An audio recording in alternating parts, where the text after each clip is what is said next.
My brothers and sisters, the Quran is a miracle. If you read a single letter of the Quran, you earn rewards, 10 rewards minimum. As you go more and more, you're getting more reward, more reward. The Quran has in it an amazing, unique power.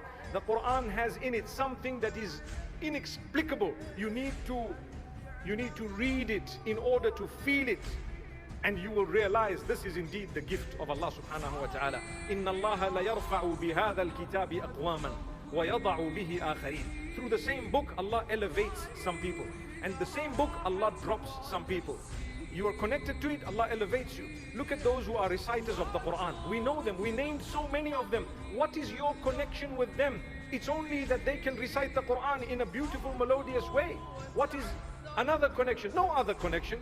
There are Muslimin who can read the Quran. I've benefited from the recitation. I love this recitation. For example, Yunus Aswalis, a guy from North Africa.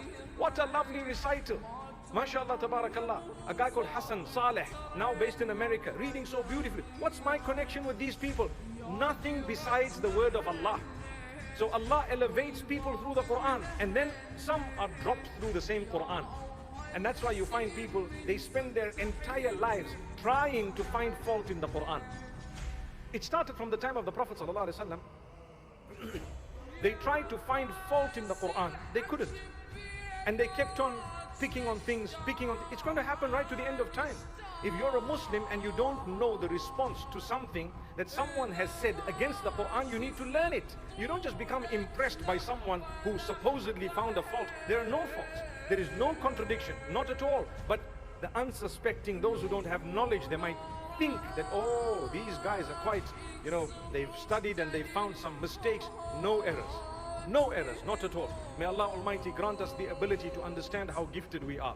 It has in it the news of those before us, the news of those who are to come after us, and the rulings of whatever we may require in our current lives. This is what the Quran has in it. It has prophecies of the future, it has the stories of the past, and it has the rules and regulations that would apply presently. Everything is for a reason. And it is there because Allah wants to teach us